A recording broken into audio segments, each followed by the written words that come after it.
കറിയാണ്. ഇത് തട്ടുകട സ്റ്റൈലിൽ തയ്യാറാക്കുന്ന കറിയാണ്. അപ്പോൾ നല്ല ടേസ്റ്റി ആയിട്ടുള്ള ബീഫ് കറി എങ്ങനെ തയ്യാറാക്കാമെന്ന് നോക്കാം.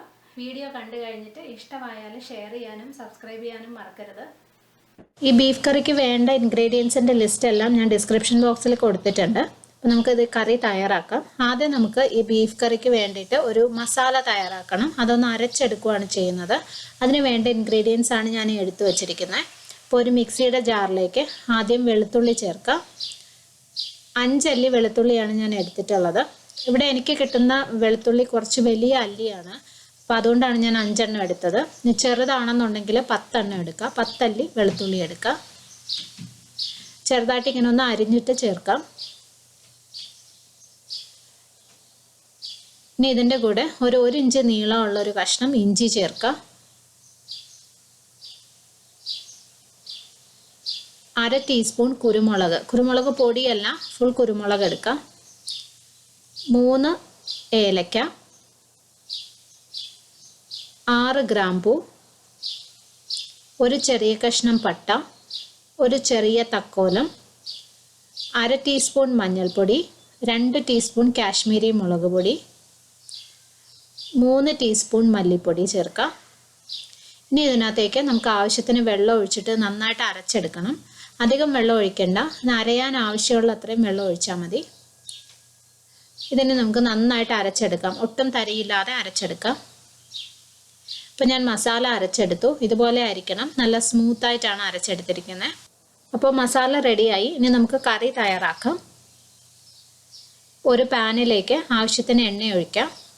വെളിച്ചെണ്ണ ഉപയോഗിക്കുന്നതാണ് നല്ലത്. നാടൻ കറിയല്ലേ, അപ്പോൾ വെളിച്ചെണ്ണ തന്നെ ഉപയോഗിക്കാൻ നോക്കാം. എണ്ണ നന്നായിട്ട് ചൂടാകുമ്പോൾ സവോള ചേർക്കാം. 2 വലിയ സവോള സ്ലൈസ് ചെയ്തെടുത്തതാണ്. ഇതിനകത്തോട്ട് ഒരല്പം ഉപ്പും കൂടി ചേർത്ത് കൊടുക്കാം. ഉപ്പ് ചേർത്ത് കഴിഞ്ഞാൽ സവോള പെട്ടെന്ന് തന്നെ വഴഞ്ഞ് കിട്ടും.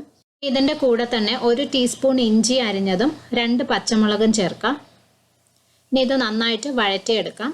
സവോള നന്നായിട്ടൊന്ന് വാടി വരണം. ഇതിനകത്തേക്ക് ഞാൻ കുറച്ച് കറിവേപ്പിലയും കൂടി ചേർക്കുവാണ്. ഇത് വീണ്ടും വഴറ്റി കൊടുക്കാം.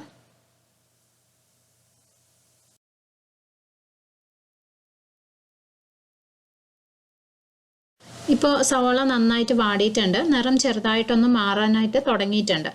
ഇനി നമുക്ക് ഇതിനകത്തേക്ക് നമ്മൾ നേരത്തെ അരച്ചു വെച്ച മസാല ചേർക്കാം.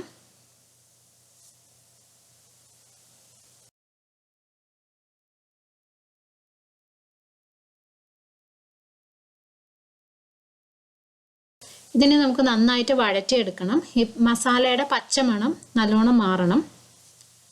ഒരു മീഡിയം ഫ്ലെയിമിൽ വെച്ചിട്ട് ചെയ്യുന്നതാണ് നല്ലത്, അല്ലെങ്കിൽ മസാല ചിലപ്പോൾ അടിയിൽ പിടിക്കും.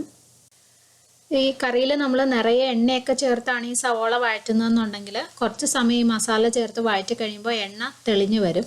പക്ഷെ ഞാനിപ്പോൾ കുറച്ച് എണ്ണയെ ചേർത്തുള്ളൂ.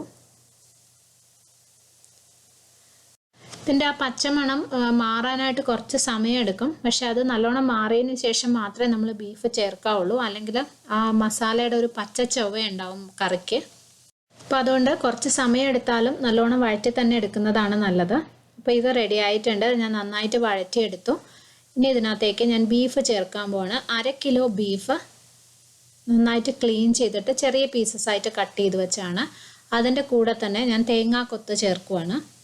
ഞാനൊരു 2 ടീസ്പൂൺ തേങ്ങാക്കൊത്താണ് ചേർത്തത്. തേങ്ങാക്കൊത്ത് ചേർക്കണം എന്ന് നിർബന്ധമില്ല, നിങ്ങൾക്ക് വേണ്ടെന്നുണ്ടെങ്കിൽ ഒഴിവാക്കാം. ഇനി മസാല ചേർത്തിട്ട് ഇത് നന്നായിട്ട് മിക്സ് ചെയ്തെടുക്കാം. ഇപ്പോൾ മസാല നല്ലോണം ബീഫിൽ കോട്ട് ചെയ്ത് വയ്ക്കാം.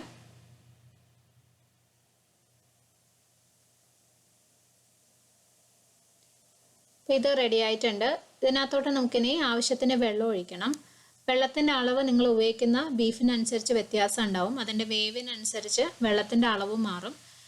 ഞാൻ ഉപയോഗിക്കുന്ന ബീഫിന് അധികം വേവില്ല, അത് പെട്ടെന്ന് തന്നെ വെന്ത് കിട്ടും. അപ്പം അതുകൊണ്ട് എനിക്കൊരു 1/4 കപ്പ് വെള്ളം മതിയാവും ഇത് വേവാനായിട്ട്. അപ്പോൾ നിങ്ങൾ ഉപയോഗിക്കുന്ന ബീഫിനനുസരിച്ച് വെള്ളത്തിൻ്റെ അളവും അഡ്ജസ്റ്റ് ചെയ്ത് ചേർക്കാം. ഞാനിപ്പോൾ ആവശ്യത്തിന് വെള്ളം ഒഴിച്ചു. ഇനി നന്നായിട്ടൊന്ന് മിക്സ് ചെയ്യാം.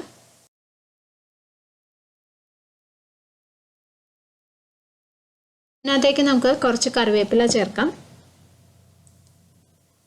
ഇനി ഇതിനകത്തേക്ക് 1/4 ടീസ്പൂൺ പെരുംജീരകം പൊടിച്ചതും 1/2 ടീസ്പൂൺ ഗരം മസാലയും ചേർക്കാം. ആവശ്യത്തിന് ഉപ്പും ചേർക്കാം. ഇത് നന്നായിട്ടൊന്ന് ഇളക്കി കൊടുക്കാം. ഇത് നമുക്കിനി അടച്ചു വെച്ച് വേവിക്കണം. കറി നന്നായിട്ട് കുറുകി വരണം, അതുപോലെ ബീഫ് നന്നായിട്ട് വേവും വേണം. അതുവരെ അടച്ചു വെച്ച് വേവിക്കാം. അപ്പോൾ ഇത് റെഡി ആയിട്ടുണ്ടോ എന്ന് നോക്കാം. നമ്മുടെ ബീഫ് കറി ഏകദേശം റെഡിയാണ്. കറി കുറുകിയിട്ടുണ്ട്, അതുപോലെ ബീഫും നന്നായിട്ട് വെന്തിട്ടുണ്ട്. പിന്നെ ഈ കറി റെഡിയായി കഴിയുമ്പോൾ നല്ല നാട്ടിലൊക്കെ കിട്ടുന്ന ബീഫാണെന്നുണ്ടെങ്കിൽ നല്ലോണം മുകളിൽ എണ്ണ തെളിഞ്ഞു വരും. ബീഫിലുള്ള നെയ്യാണത്. പക്ഷേ ഇവിടെ എനിക്ക് കിട്ടുന്ന ബീഫിൽ അധികം നെയ്യില്ല, അപ്പോൾ അതുകൊണ്ട് എണ്ണ അങ്ങനെ അധികം തെളിഞ്ഞ് നിൽക്കത്തില്ല. പിന്നെ ഞാൻ കറിയിലും എണ്ണ വളരെ കുറച്ചാണ് ഉപയോഗിച്ചത്.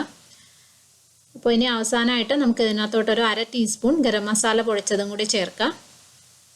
അതിൻ്റെ കൂടെ കുറച്ച് കറിവേപ്പിലയും കൂടി ചേർത്ത് കൊടുക്കാം. കറിവേപ്പില ഞാൻ പറഞ്ഞല്ലോ നിറയെ ചേർത്തോളൂ, നല്ല ടേസ്റ്റ് ആയിരിക്കും. നമ്മുടെ നാടൻ കറികളിലെല്ലാം കറിവേപ്പില നിറയെ ചേർത്ത് കഴിഞ്ഞാൽ നല്ല ഫ്ലേവറാണ് അതിന്. അപ്പോൾ ഇത് മിക്സ് ചെയ്തെടുത്തു. നമ്മുടെ തട്ടുകട സ്റ്റൈൽ ബീഫ് കറി റെഡിയാണ്. ഇത് വളരെ ടേസ്റ്റി ആയിട്ടുള്ളൊരു കറിയാണ്. ഇപ്പോൾ ബീഫ് കഴിക്കുന്നവരെല്ലാവരും ഇത് ട്രൈ ചെയ്ത് നോക്കണം. ഞാൻ നേരത്തെ ഷെയർ ചെയ്തിട്ടുള്ളൊരു കള്ളപ്പത്തിൻ്റെ റെസിപ്പി ഉണ്ട്, അതിൻ്റെ കൂടെയാണ് ഇത് ഏറ്റവും നല്ല കോമ്പിനേഷൻ. പക്ഷെ നമുക്ക് സാധാരണ അപ്പത്തിൻ്റെ കൂടെയോ ദോശയുടെ കൂടെയോ ഏതിൻ്റെ കൂടെ വേണേലും കഴിക്കാം. അത്രയ്ക്ക് ടേസ്റ്റി ആയിട്ടുള്ളൊരു കറിയാണ്. അപ്പോൾ വീഡിയോ ഇഷ്ടമായിട്ടുണ്ടെങ്കിൽ ഷെയർ ചെയ്യാനും ചാനൽ സബ്സ്ക്രൈബ് ചെയ്യാനും മറക്കരുത്. ഇനി നമുക്ക് വേറൊരു നല്ല റെസിപ്പിയായിട്ട് കാണാം.